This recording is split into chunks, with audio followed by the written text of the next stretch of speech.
Alaikum, bonsoir, Rasoul Filaoun, microscope de ce soir. Donc, nous allons revenir à cette interview donnée par le chef de l'État, Abdelmajid Tebboune, aux médias ou à la presse libanaise.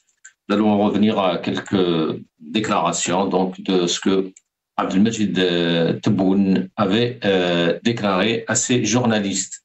Ce n'est pas la première fois, bien sûr. Je rappelle encore une fois que Abdelmajid Tebboune rencontre la presse algérienne d'ailleurs aussi, hein, qui est devenue une sunna, entre parenthèses, comme c'est appelé par la presse algérienne elle-même.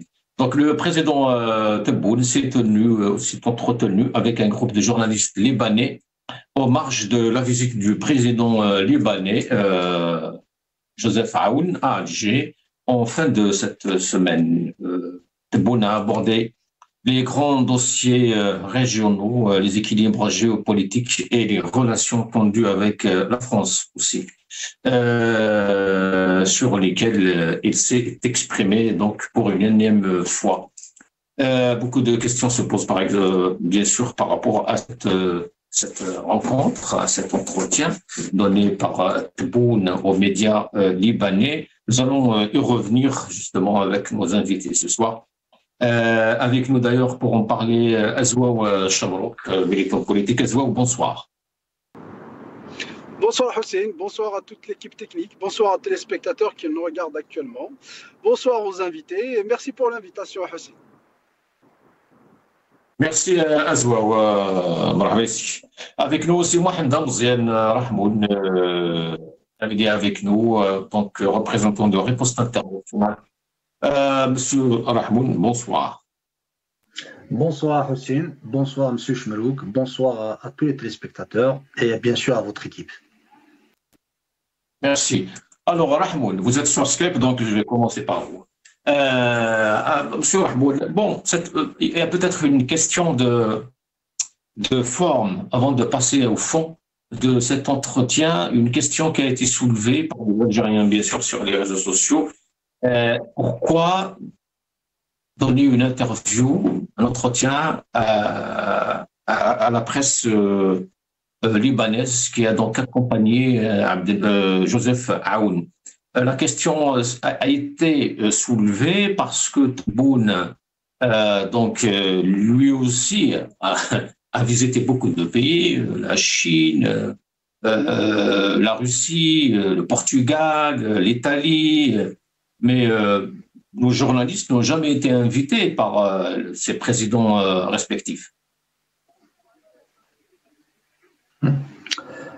Premièrement, je pense que cette visite quand même, déjà cette visite en elle-même, elle s'inscrit, si vous avez remarqué, dans une gesticulation diplomatique des derniers temps que l'Algérie est en train d'opérer. Soit, si vous avez remarqué, l'accueil qui a été fait pour le président du Zimbabwe, soit, bien sûr, l'accueil qui est fait pour le président libanais.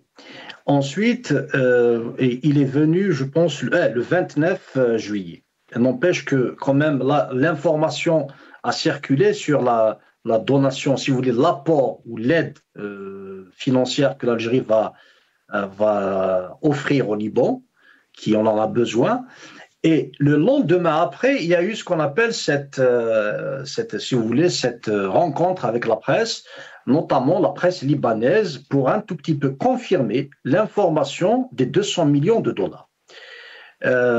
Aussi, puisque on parle aussi de la forme, n'oublions pas qu'il y a un contexte, on ne peut s'empêcher de penser au contexte. Le 26 et le 27 juillet, il y a eu la visite du principal conseiller aux affaires arabes et moyen-orientales, donc monsieur, si je retiens son nom, Moussad Boulos, voilà, qui est aussi libanais d'origine, n'est-ce pas?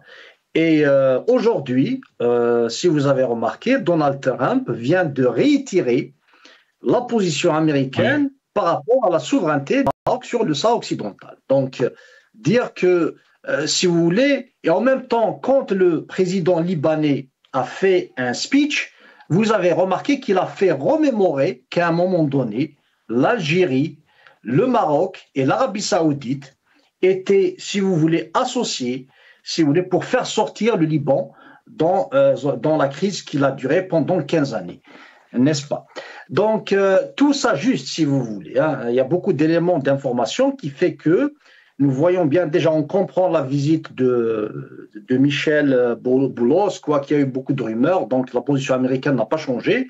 Au contraire, il incite les Algériens à discuter avec le Marocain, et c'est pour ça que le roi du Maroc, Mohamed V, juste après, 2 jours ou une journée après, il a parlé d'un processus où il n'y a ni vaincu ni vainqueur. En fait, c'est pour montrer au contraire qu'il est très, très ouvert à la discussion.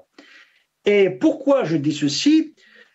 Aussi, parlons de la forme, mais comme il ne faut pas sous-estimer aussi aucun élément. N'oublions pas que le président libanais est un chrétien. Le président algérien lui a fait visiter la Notre-Dame d'Afrique et bien sûr la grande mosquée d'Alger, montrant, si vous voulez, une certaine ouverture, d'autant plus que dans sa visite en Italie, il y a toujours un protocole, il faut qu'il visite le Vatican. Ils ont fait rappeler aussi Saint-Augustin. Donc, si vous voulez, il veut donner le message comme quoi l'Algérie est ouverte, si vous voulez, un tout petit peu à cette tolérance interculturelle, interreligieuse, alors que si on va à la réalité algérienne, toutes les églises protestantes ont été fermées. Saïd Jebel Khair, il a été plusieurs fois inquiété pour ses avis. Des évangélistes aussi pourchassés, des coranistes aussi. Donc, quelque part, le discours, en réalité, officiel ne reflète pas réellement la vérité en Algérie. Vous prenez des musulmans convertis à des religions, ils sont attaqués. Sans parler de l'affaire Siman Bouhafs et bien évidemment du non-respect de l'article 18 de la Déclaration universelle des droits de l'homme qui stipule que les personnes ont le droit de choisir la religion qu'ils veulent ou de changer de religion. Et l'Algérie qui se targue de suivre le droit international ne le respecte pas. Donc il y a trop de formes qui ne sont pas respectées, c'est du théâtre, mais au fond, je dis, si on prend les éléments d'information, on remarque que même le président libanais a fait remémorer qu'à un moment donné, le Maroc et l'Algérie et l'Arabie saoudite étaient de connivence pour aider le Liban à sortir de sa guerre qui a duré 15 ans à peu près. Merci, Madame Ziad. Alger cherche à prouver, c'est ce qu'il est en train de dire un peu, Madame Ziad, que justement que l'Algérie n'est pas isolée. Est-ce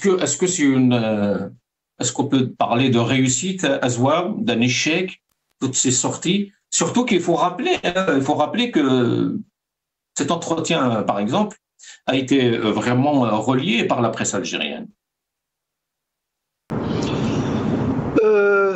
Vous savez, Hussein, c'est que tout ce qui est diplomatique en Algérie, on ne peut pas parler d'échec ou de réussite du moment que, comme il a dit Monsieur Rahmoun, c'est que c'est de la justification diplomatique. Pourquoi? Parce que en réalité, c'est-à-dire que c'est pas une visite stratégique, parce que moi j'ai vu les médias algériens parler de l'axe Alger-Beyrouth. Mais c'est quel axe? Ça veut dire qu'en entendant, en écoutant la presse algérienne parler de cet axe, on dirait que c'est l'axe sino-russe, l'axe, je ne sais pas, de puissance régionale ou de puissance mondiale, alors que non, ni l'Algérie n'est une puissance mondiale, ni l'Algérie ni le Liban ne l'est aussi. Le Liban aujourd'hui, vous voyez aujourd'hui le malheureux Liban, la crise politique qu'il vit depuis des années, la crise sécuritaire avec les bombardements d'Israël, avec le Hezbollah. Donc il n'y a pas d'axe en réalité, ça veut dire que c'est juste... D'ailleurs, c'est très intéressant ce que vous êtes en train de dire, parce que cette critique a été soulevée même par les Libanais eux-mêmes.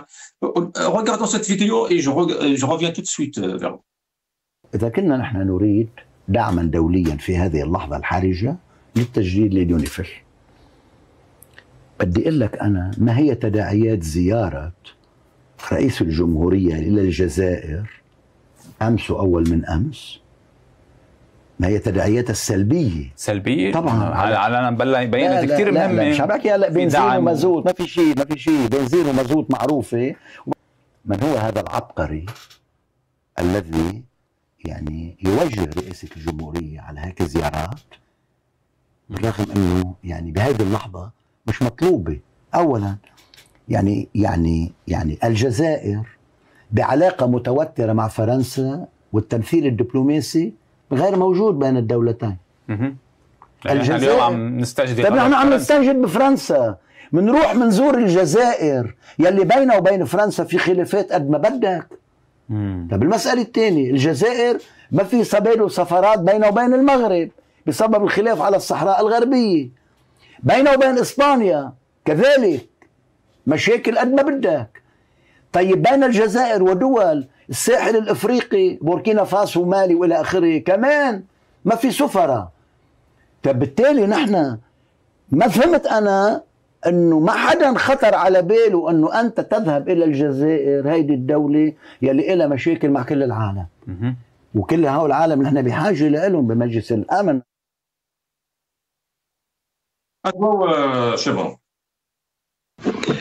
Zahra Hussein, exactement, c'est ce que j'allais dire, c'est que en réalité, la visite du président libanais en Algérie, il est contre-productif pour le Liban et il n'est pas pour Alger, parce que Alger, de toute façon, c'est pas un pays, le Liban, c'est pas un pays stratégique pour dire, c'est pas une alliance stratégique qu'on a pu établir. D'ailleurs, la visite, je me demande pourquoi, à part les 200 millions, il n'y a pas autre chose qui a été signé, il n'y a pas c'est-à-dire des relations stratégiques qui ont été c'est-à-dire signées, ou des contrats économiques ou sociaux, ou je ne sais pas, il n'y a rien qui a été fait, à part les 200 millions. Et pour, comme l'a dit M. Rahmoun, par rapport à c'est-à-dire à la forme de la visite, il n'y a pas autre chose. Les 200 millions, c'est une promesse, Adouar. Oui, Hussein, pardon. Les 200 millions, c'est une promesse pour le moment. C'est une promesse, mais bon, je pense que ça va être fait. Hein. Je pense que ça va être fait. Bon, après, sauf si des alias ou de nouveaux éléments arrivent sur scène. Mais bon, après, je disais qu'il est contre-productif pour le Liban, parce qu'en fait, comme il a expliqué le journaliste, l'invité du journaliste libanais, c'est que aujourd'hui l'Algérie est vraiment isolée, que ce soit sur le plan régional ou sur le plan mondial, et il a des conflits aujourd'hui avec tout le monde, des conflits diplomatiques avec la France, avec le Maroc, avec les Émirats arabes unis, avec l'Arabie saoudite. Donc en gros, les grands bailleurs de fonds qui pourraient aider à la construction du Liban, ce n'est pas l'Algérie, c'est les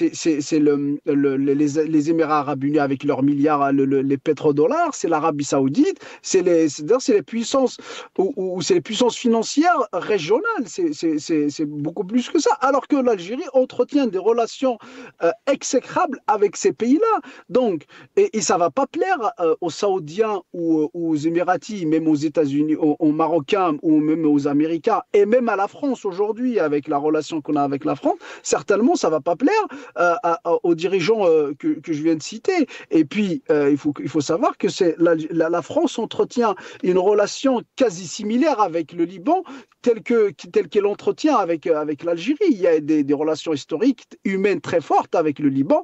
On a vu avec l'explosion qui s'est produite au port de Liban il y a quelques années, et la visite de Macron, et le historique, si j'ose dire, et le soutien de la France. Donc, en gros, je pense qu'il est contre-productif pour 200 millions d'euros, ce qu'a fait le président libanais. Je pense il y aurait des préjudices. Bon, après, il y en a certains, j'ai écouté une certaine presse qui disait que cette visite, elle a été négociée. Ça veut dire que les déclarations de Tebboune à côté de monsieur Aoun doivent être mesurées à l'égard de certains pays, notamment l'Arabie saoudite et le Maroc ou les autres puissances. Donc, il a été négocié pour peut-être que même M. Aoun a eu la validation de ces pays-là, je ne sais pas, à condition, voilà. Donc, il y a cette condition que le discours de l'Algérie doit être mesuré notamment quand ils ont fait le communiqué, enfin la conférence commune. Et en contrepartie, il y a une chose aussi que j'ai écouté de la part de la presse, c'est que cette aide est inconditionnelle, c'est-à-dire que on n'exige pas au Liban une certaine, si vous voulez, remaniement politique, certain ajustement politique, notamment avec le désarmement de Hezbollah, parce que Hezbollah est une milice, ce n'est pas une armée régalienne. Et pour un pays tel que l'Algérie qui croit justement à la régalianité de l'armée, c'est-à-dire que les forces militaires doivent être sous l'autorité de l'État et non pas sous l'autorité des milices, je pense qu'il est primordial d'exiger au Liban de désarmer le Hezbollah, ne serait-ce militairement, mais chose qui n'a pas été faite, alors que les autres pays tels que les puissances, les pays du Golfe, ils exigent une des conditions pour aider le Liban à la reconstruction, c'est justement le désarmement du Hezbollah, qui est une menace pour ces pays-là, parce que Hezbollah, il faut le rappeler, c'est si vous voulez, c'est un bras armé de l'Iran au Liban, parce que de par, c'est-à-dire leur confession chiite, donc qui est une continuité, si vous voulez, du chiisme iranien au Liban, donc ils profitent de cette situation pour qu'ils manipulent l'Iran. D'ailleurs, on a vu avec le Hamas également en Palestine, c'est-à-dire que c'est le soutien c'est avec le soutien de l'Iran. Donc en gros, l'Iran qui constitue un problème ou un danger pour les puissances du Golfe qui sont majoritairement sunnites, et donc nous on n'a pas puisque vous parlez de ça, des pays du Golfe, Abdelmajid Tebboune, justement, dans son interview, a parlé de l'Arabie Saoudite. Mais il n'a pas seulement parlé de l'Arabie Saoudite. Et alors, concernant la cause palestinienne, donc il a parlé de l'Arabie Saoudite dans ce processus en déclarant « Nous avons de fortes relations avec l'Arabie Saoudite. Nous témoignons que le royaume a été à nos côtés durant les guerres et les soulèvements ». Cette phrase a suscité quelques polémiques, Azouaou. On parle de quel soulèvement au juste? J'ai pas entendu la question, Hussein, pardon. Alors, c'est Tebboune qui dit que nous témoignons que le royaume, donc l'Arabie Saoudite, a été à nos côtés durant les guerres et les soulèvements. Alors, des Algériens se posent la question de quel soulèvement parle Tebboune? Bon, Tebboune, il faut savoir une chose. Je pense que c'est ce qu'on appelle un roi fainéant. Ça veut dire que ce n'est pas quelqu'un qui travaille. Donc, sur notamment les questions diplomatiques, en plus, c'est un médiocre, c'est un incompétent. Donc, il peut tout dire et ne rien dire. Parfois, il ne peut pas, surtout quand il sort du texte qu'on lui donne à dire, ça, du communiqué, il dit n'importe quoi. Mais, et là, c'est une preuve qu'il dit n'importe quoi. Il faut savoir, c'est que pendant la décennie noire, et puis, si ma mémoire est bonne, on a fermé l'ambassade de l'Arabie Saoudite à cause du soutien au terrorisme islamiste. Ça veut dire que donc l'Arabie Saoudite a soutenu le wahhabisme, a soutenu le terrorisme à travers le monde, y compris en Algérie. Donc on a été même fermé l'ambassade de l'Arabie Saoudite à une époque. Donc en gros, il dit n'importe quoi. C'est-à-dire que moi, je pense que c'est ce qu'il a dit. Ils ne mesurent pas les retombées politiques, ils ne mesurent pas les retombées historiques, parce qu'en fait, ils ont l'habitude de mentir, de dire n'importe quoi.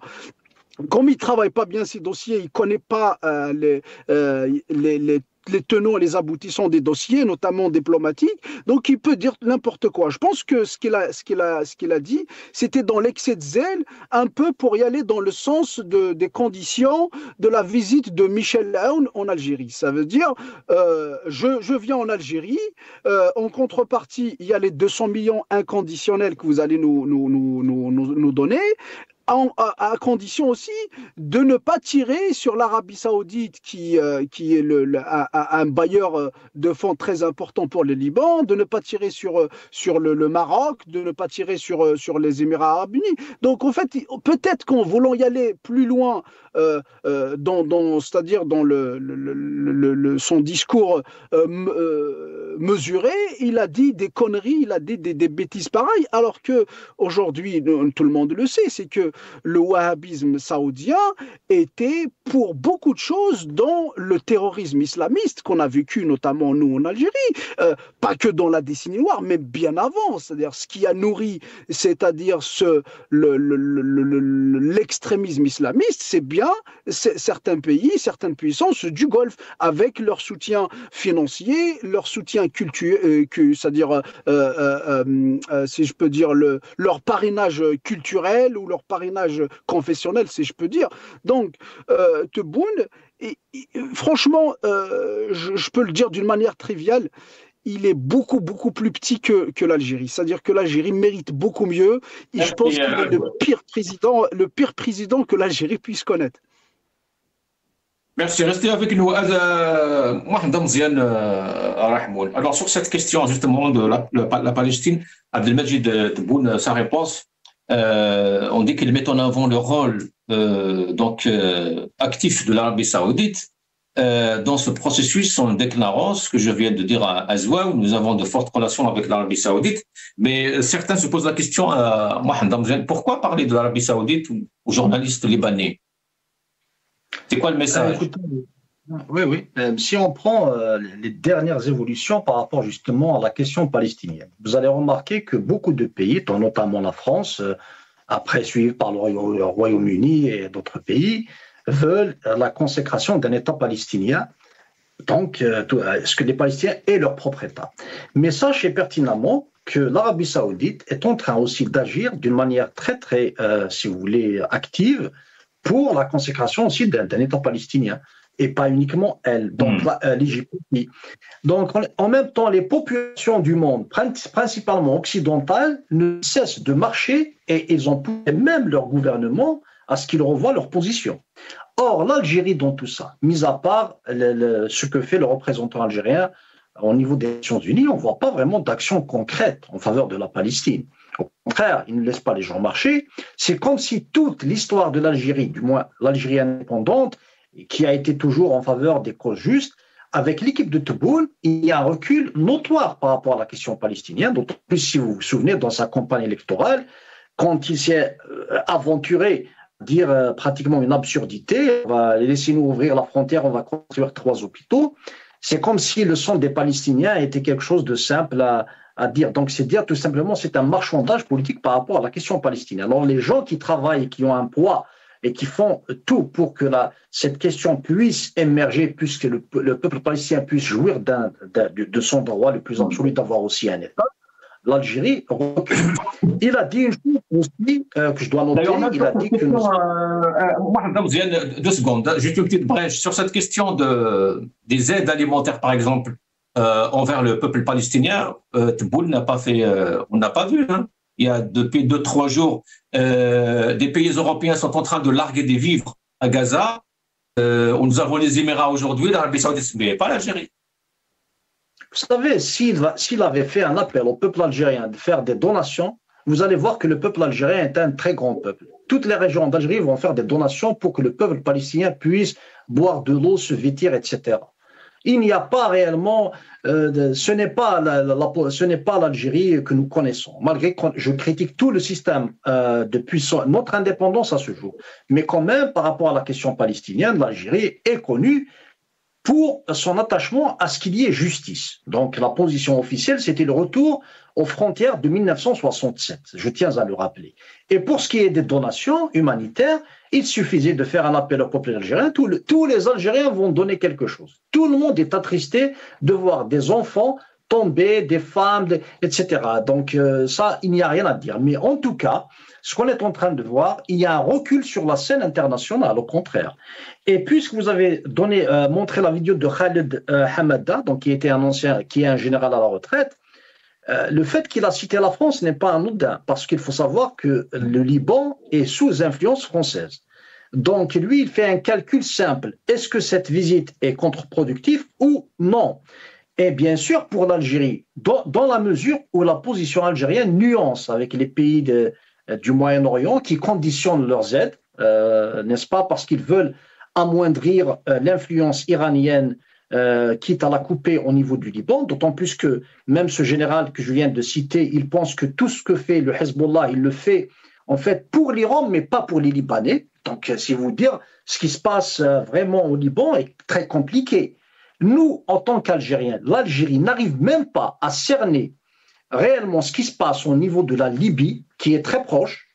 Alors, elle va s'aventurer à comprendre la complexité du Liban. Et le Liban est vraiment un pays très complexe, avec un service de renseignement très, très performant, avec des interactions des plus complexes. Il y a beaucoup d'éléments qui font que le Liban est une terre très, très difficile. Donc, l'Algérie s'amuse à créer un axe Algérie-Beyrouth, Alger-Beyrouth.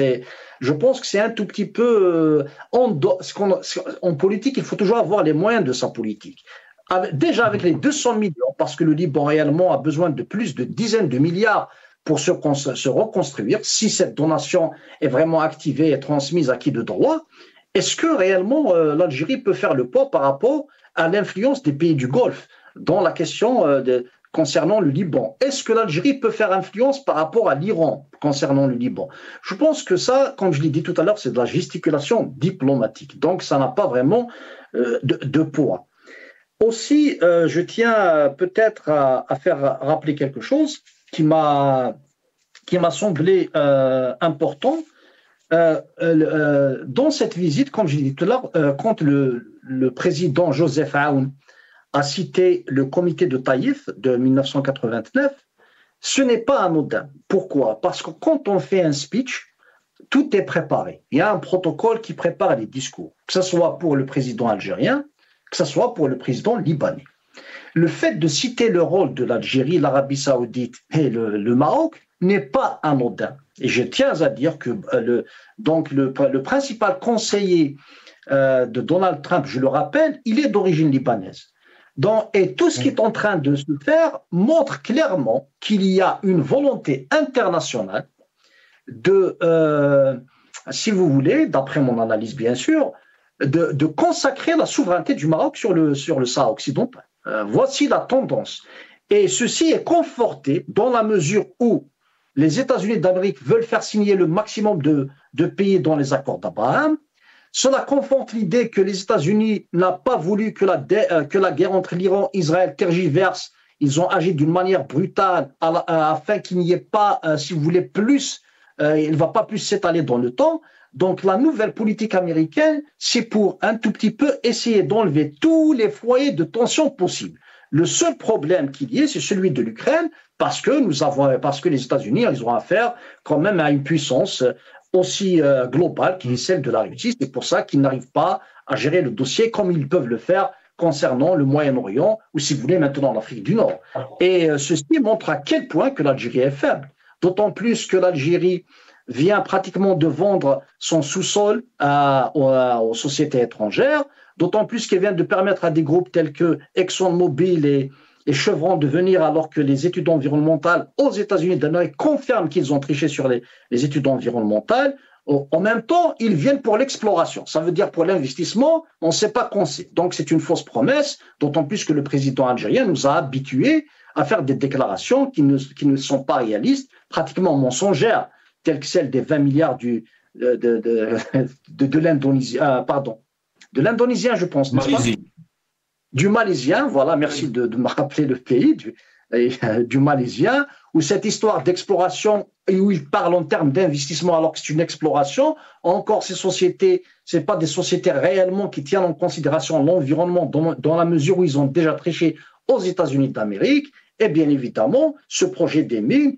Et là, je tiens à ouvrir une petite parenthèse, parce que nous avons, Riposte Internationale, montré notre solidarité à notre ami et sœur du Tour, que j'ai contacté en utilisant WhatsApp, et bien sûr notre président aussi a démontré sa solidarité. Quand on voit l'Algérien… Si vous me permettez, on en parlera juste après. On a même la vidéo, un extrait de Madame Dutour. Ok. On va revenir à cette question, on prendra le temps justement parce que c'est très grave ce qui se passe. Sinon, la question qui est vraiment épineuse et pour tout le monde, et pour Tebboune, j'imagine, pour le peuple algérien, c'est cette histoire de normalisation avec Israël. Donc voilà ce que Tebboune a déclaré.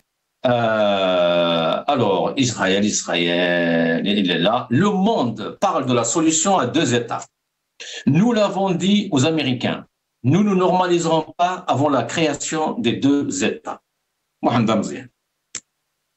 Oui, premièrement, sur la question palestinienne, je dois dire que je tiens à signaler un fait important, n'est-ce pas? Parce que c'est une question qui a trop tardé. Le nombre de souffrances qu'a connu ce peuple est incommensurable. On ne peut pas le décrire.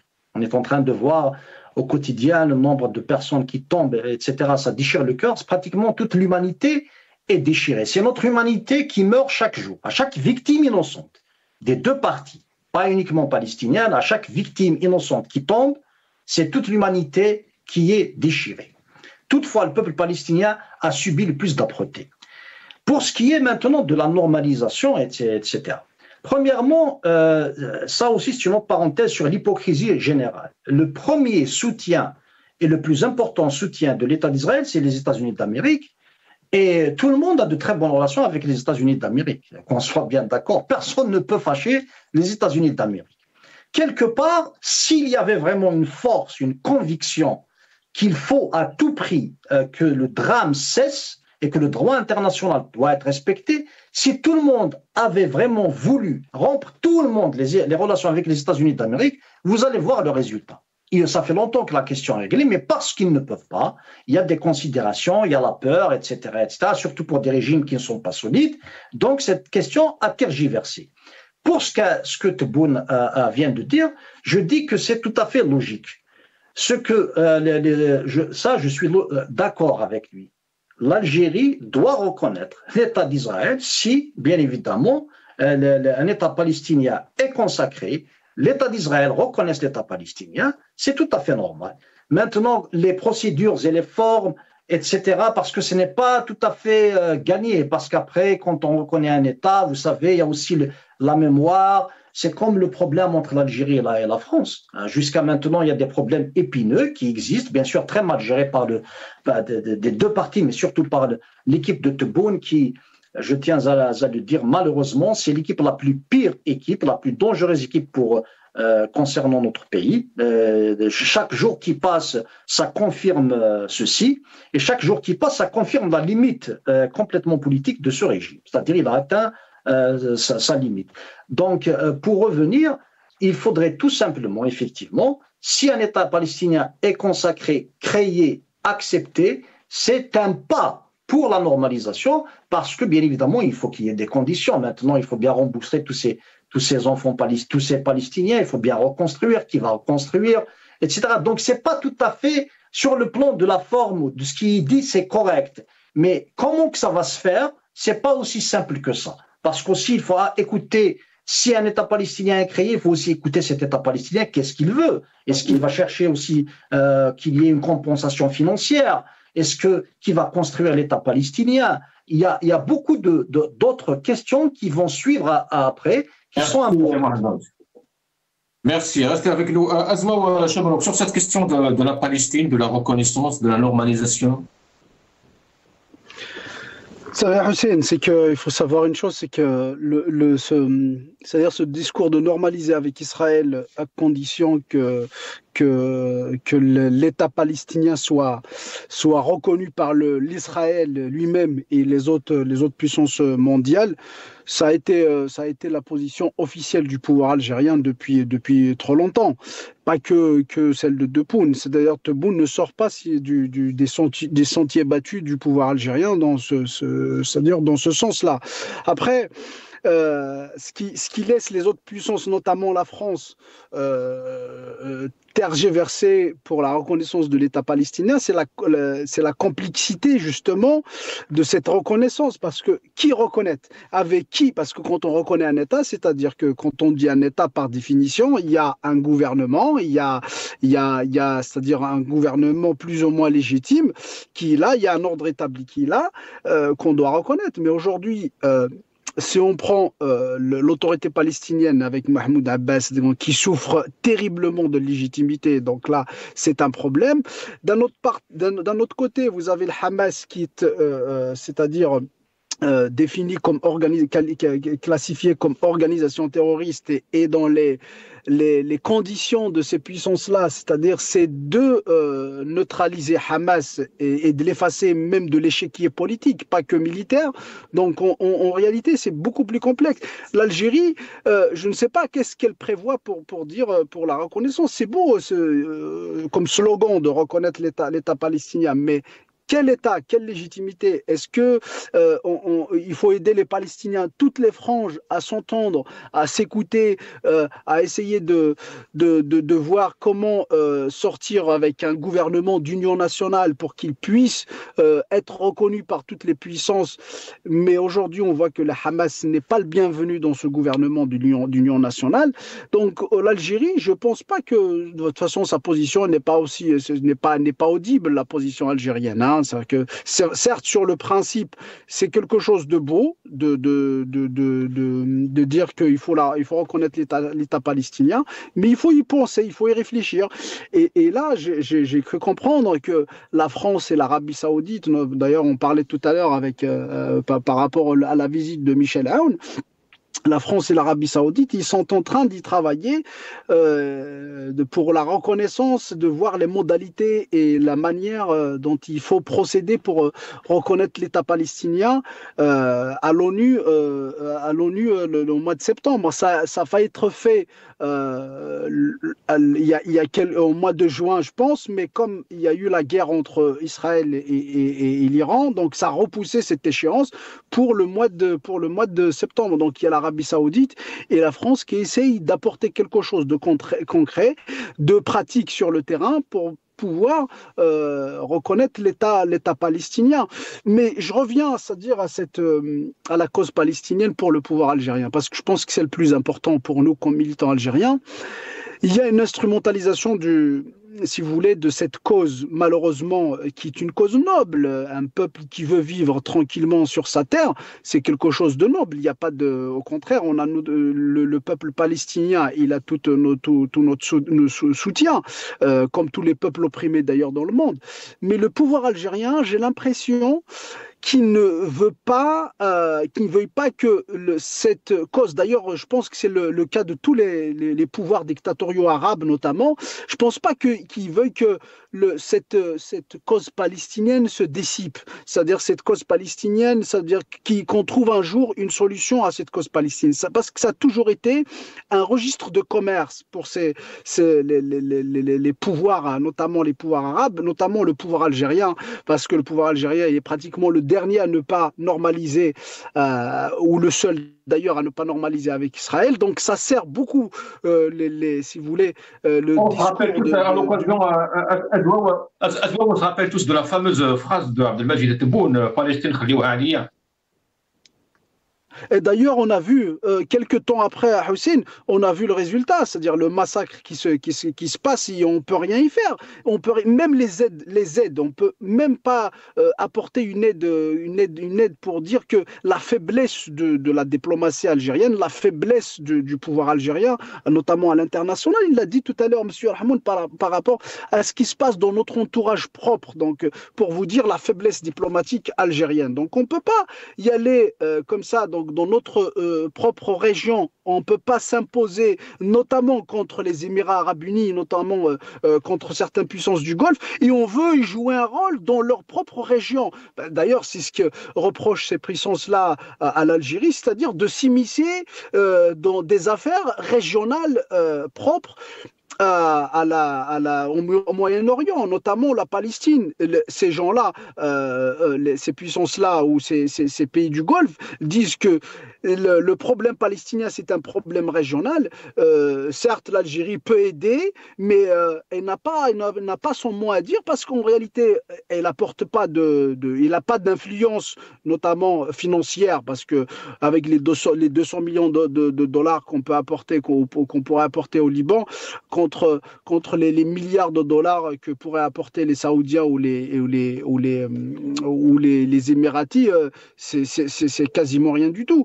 Donc, c'est ce que reprochent ces pays-là au pouvoir, aux Algériens, le fait de s'immiscer. En plus, on n'a même pas de force. C'est-à-dire que si on était une force régionale, on était une force, une puissance, je pense que ces puissances-là, l'Arabie Saoudite et les Émirats, nous auraient écoutés. Mais alors qu'aujourd'hui, on voit leur influence dans la région, dans le Mali, en Libye, en Maroc et partout. Donc, je ne vois pas comment l'Algérie puisse aider la Palestine, alors que nous, on est faible diplomatiquement. Il faut rappeler une chose, hein, c'est que ce qui donne quelque chose c'est-à-dire une puissance diplomatique à un pays, à Hussein. Vous avez 4 éléments qui sont, à mes yeux, qui sont très importants. Vous avez la stabilité politique. Ça veut dire on a un système politique stable. C'est-à-dire il y a une alternance au pouvoir démocratique, politique sereine, pacifique. Ça, l'Algérie fait défaut, cruellement fait défaut. Il y a le progrès économique, c'est-à-dire que on a une autonomie économique, une autosuffisance alimentaire stratégique au moins. Il y a aussi, c'est-à-dire le progrès militaire, c'est-à-dire que l'indépendance militaire et l'Algérie fait défaut, cruellement fait défaut. Et vous avez c'est-à-dire l'intelligence technologique et informatique.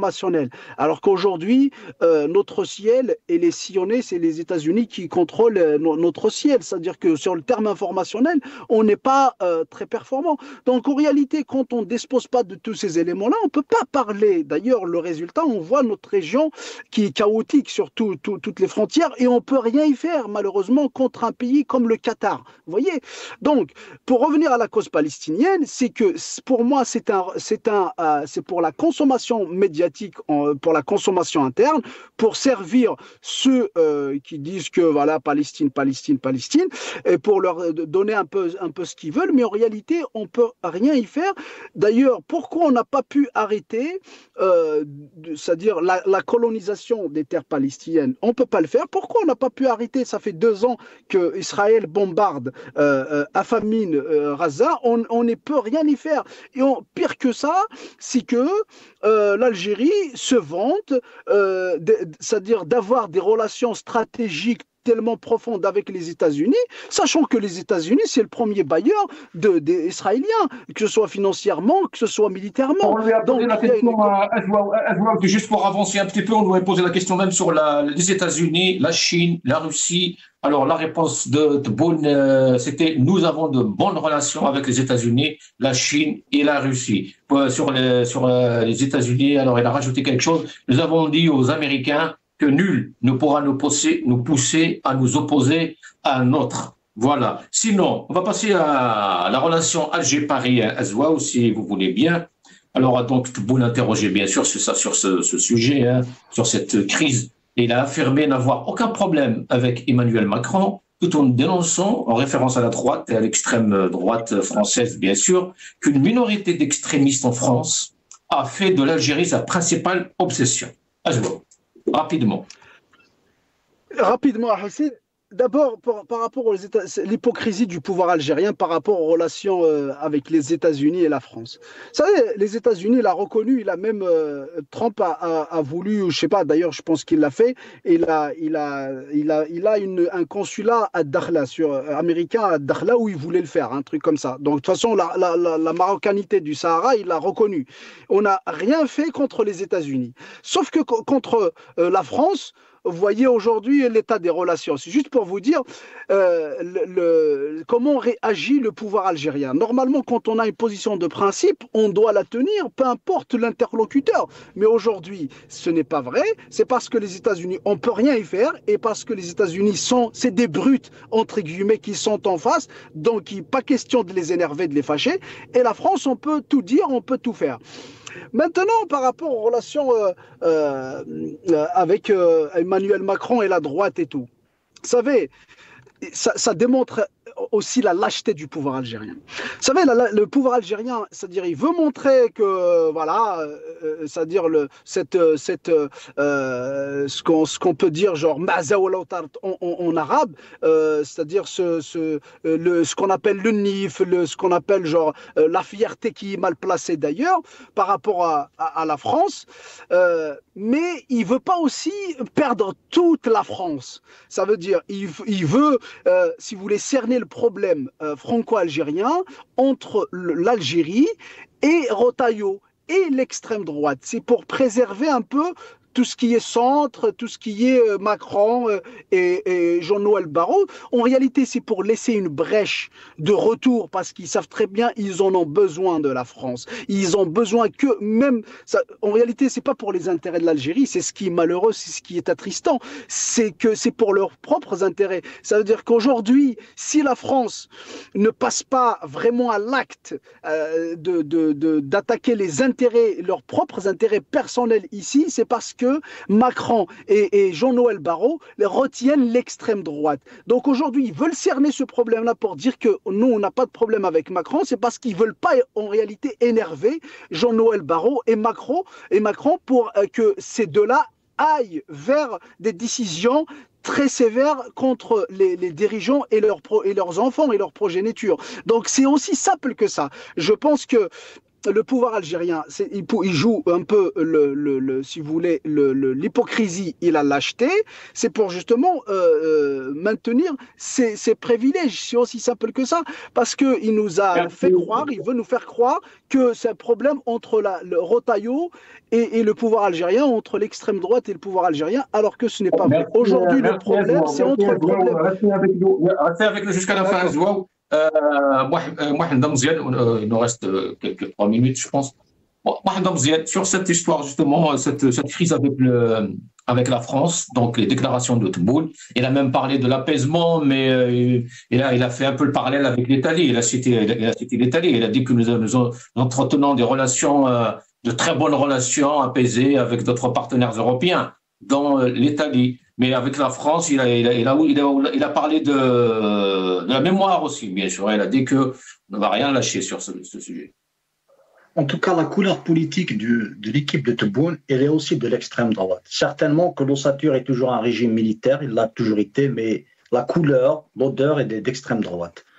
Si après l'indépendance, c'était le socialisme, pendant les années 90, c'était, si vous voulez, bien sûr, les années 90, c'était une façade démocratique de lutte antiterroriste. Ensuite, c'était la réconciliation et l'ouverture, et maintenant, c'est l'extrême droite. Un langage, donc utilisation de l'élément passéiste, association avec des islamistes maison, et bien sûr, l'autoritarisme. Donc, Albert Camus, vous savez, il va se retourner dans sa tombe. Parce que quand on parle de la peste, c'est la peste en général. On ne peut pas dire que l'extrême droite française est mauvaise et l'extrême droite italienne est bonne parce qu'elle ne critique pas l'Algérie. L'extrême droite, c'est un pas vers le fascisme, c'est un pas vers le nazisme. Ce sont tous, si vous voulez, les descendants du colonialisme. Donc, sur le plan du principe, voilà. Et maintenant, quand on voit ce qui s'est passé en Italie, on a eu des mémorandums. Ils n'ont pas vraiment d'effet, si vous voulez, contraignant. Il n'y a pas vraiment d'accord. Il y a des mémorandums, mais quand ils vont se réaliser. Par contre, on a offert à l'Italie d'être un hub énergétique, c'est-à-dire ils ont la possibilité de vendre l'énergie qu'on leur vend. Pour ce qui est de la France, je pense qu'il est en train de servir avec ce discours l'extrême droite plus qu'il ne la dessert. Parce que, au contraire, il va renforcer l'extrême droite française et la droite dure. Et probablement, on ne sait pas ce qui nous attend. Imaginons que c'est un gars de la droite qui va sortir président. Et bien maintenant, nous allons avoir un sérieux problème avec la France, qui est un pays quand même qui est un membre du Conseil de sécurité, un membre influent de l'Europe. Donc, c'est pas quand même, quels que soient les problèmes et ce que nous avons vécu avec la France, mais quand même, il faut être un politicien, quelqu'un qui calcule. On doit choisir ses ennemis comme on doit choisir ses amis. Et quand on est responsable d'un État, bien évidemment, comment qu'il est devenu président, on doit toujours faire des calculs pour l'intérêt de son pays. Et je pense que ça dessert l'Algérie, tout ce genre de discours qui ne mène à rien du tout.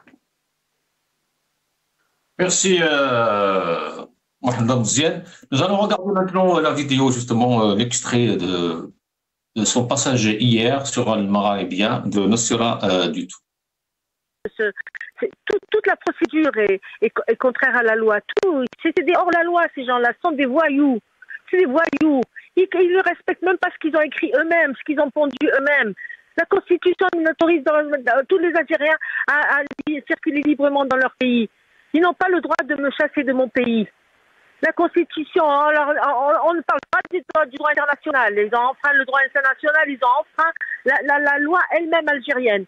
C'est des hors-la-loi, ils ne respectent rien, ni les individus, ni rien. Ils ne respectent pas les mères du disparu. S'ils respectaient seulement, ils ne respectent pas leur histoire. Ils sont incapables de respecter leur histoire et de voir leur histoire en face et de l'écrire et qu'on passe à autre chose. Non, on demande que ça. Donnez-nous nos enfants. Donnez-nous nos enfants. Donnez-nous leurs os. Ils sont morts, Yassidi. Donnez-nous leur corps. On les enterre dignement. On a une tombe. On pleure sur la tombe de nos enfants. Mais laissez-nous vivre en paix, finir mes jours en paix, que je puisse faire mon deuil, une fois pour toutes, et que toutes ces mères, que je soutiens, toutes ces mères, je veux qu'elles finissent le peu de temps qui nous reste à vivre. Mohamed Mziane Rahmoul, voilà, on rappelle juste pour ceux qui nous regardent que Nocera du Tour, présidente de SOS Disparus, a été empêchée de rentrer chez elle en Algérie il y a 2-3 jours. Non seulement la pauvre, elle ne peut pas savoir il est où son fils, ses ossements, pour qu'elle puisse se recueillir. Maintenant, on lui interdit même l'accès à son propre pays, à son propre sol. Voici le régime de Tebboune. C'est un régime qui, en plus, quelle raison vous êtes membre d'une ONG? Et encore, quel article de loi 0811 consacré pour les étrangers? Donc, toutes personnes qui sont à l'étranger, qui activent dans des associations, que ce soit associations environnementales ou des droits de l'homme, ou même dans des collectifs, peuvent être perçus comme étant étrangers ces jeux. Alors que nos grands-parents sont morts et combien de sacrifices pour que l'Algérie soit libre, et cette dame aussi s'est sacrifiée encore pour que justice soit rendue et que tous les Algériens puissent savoir ce qui s'est passé pour leurs enfants. Donc le régime de Tebboune empêche une Algérienne digne en plus, et quelle dame, une très grande dame, de rentrer chez elle. C'est vraiment l'ignominie. Et quand il fait visiter le président libanais pour lui montrer cette tolérance, soi-disant, Notre-Dame d'Afrique, la grande mosquée d'Alger, ça c'est de l'hypocrisie, tout simplement. Il n'y a pas de tolérance, il n'y a pas de respect des droits de l'homme, il n'y a pas de respect du droit international, d'autant plus que la Déclaration universelle, dans son article 13, est clair et net et précis. Alors que le régime algérien se défend de défendre le droit international dans certaines questions, mais lorsqu'il s'agit de ses propres enfants, il ferme les yeux sur le droit international. Merci Mohamed Mziane Saha. Azwa, un mot sur cette vidéo, cette déclaration de Nocera du Tour, rapidement s'il vous plaît. Bon, je tiens à apporter ma solidarité à notre sœur Nocera du Tour, avec qui j'ai eu l'honneur de travailler dans certaines actions. C'est malheureux, ça reflète, ça représente la tragédie qu'a vécue l'Algérie. Elle l'a vécu dans sa chair, la pauvre.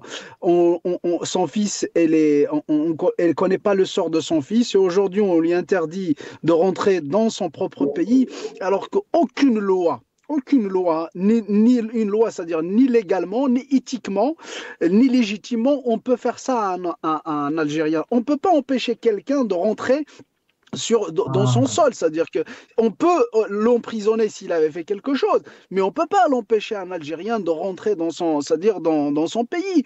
Mais ça reflète le degré du totalitarisme et de la dictature dans laquelle on est arrivé aujourd'hui. Il peut tout se permettre aujourd'hui, le pouvoir algérien, vraiment tout se permettre. Et d'ailleurs, aujourd'hui, notre sœur Nassera Dutour, elle vit les conséquences de l'Moussalah al-Wataniya, malheureusement, c'est ça. Et moi, je l'appelle le Mouralat al-Wataniya parce qu'on a fait de l'autre camp, c'est-à-dire les terroristes islamistes, aujourd'hui, ils peuvent tout dire, ils peuvent se déplacer sur le territoire algérien, ils peuvent tout dire, tout faire, sans que personne ne les inquiète, alors que les victimes elles-mêmes, c'est elles qui sont inquiétées aujourd'hui. Et on voit la tragédie de la tragédie, malheureusement. Merci Azwa. Merci Mohamed Mziane Rahmoun. Désolé, on dit que c'est bon, on n'a pas fait le temps qu'il fallait.